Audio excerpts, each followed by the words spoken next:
but there are some outliers that have 30-year age differences, 40-year age differences. I know one that I'm thinking of that's pretty close to a 40-year age difference. Have been together now for 7 or 8 years, still going strong, still doing great.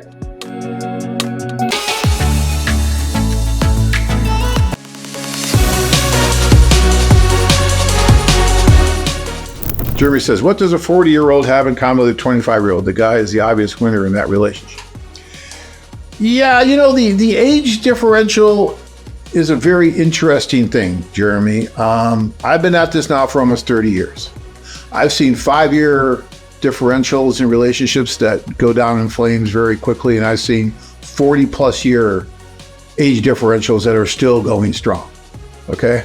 So it really, really depends on the two people involved. Yes, statistically, you have more risk without larger age differential, okay? But that's statistical. When you get into, couple by couple, person by person, it really depends on those two individuals. The divorce rate in the United States is about 50% or so. Some say it's even higher than that. And we have one of the slimmest age differentials pretty much in any culture. It's very, very slim compared to most cultures. In a lot of other cultures, the age differential can easily be 10, 15, 20 years. And we see that a lot with our couples, although I'd say the average age differential is about 11 or 12 years, even with us, if you were to really kind of look at the average. But there are some outliers that have 30-year age differences, 40-year age differences. I know one that I'm thinking of that's pretty close to a 40-year age difference. Have been together now for 7 or 8 years, still going strong, still doing great. I know several that have 20, 25-year age differences that are still going strong. And the men and women have a lot in common, and because that's who they are.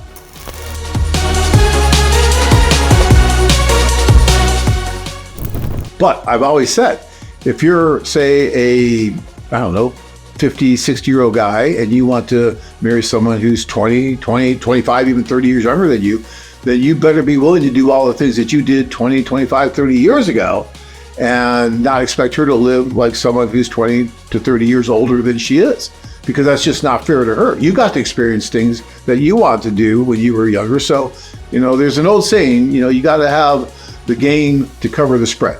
And if you've got that, then yeah, you can go and do that. But if you're going to, watch Wheel of Fortune, drink a cup of warm milk, and go to bed at 8 o'clock, then no, it's probably not a good idea for you to marry someone who's much younger than you. I mean, it's about the people involved. It always is. So it's not just an age thing. It's funny, when we first started, we used to put the age of the women, the up to, I'm interested in someone up to 30, up to 50, up to 60, right? We used to put that. Then we decided that was worthless, because the women who were saying that were marrying men that were much older than that. We talked to them and said, well, I didn't know he was going to be like that when I met him. And I see that quite often, even with some of the affiliates, where a woman's like, no, I only want someone who's like 40, 45, not 50 or 55. And then they meet the 50 or 55-year-old, and it's great. And they laugh at themselves for almost not meeting that person, almost not giving themselves that opportunity. Again, it comes down to the person. That chronological age doesn't mean a whole heck of a lot. Once you get past, 25, 30, people age differently. They take care of themselves differently. Their mental, the way they act, personality, totally different. And it doesn't really have so much to do about age. All right, I'll get off my soapbox on the age.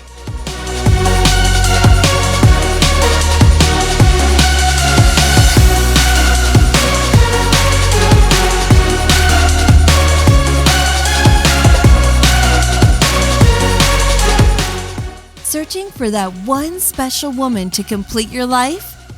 Join men from all over the world as they take a trip and find their future brides.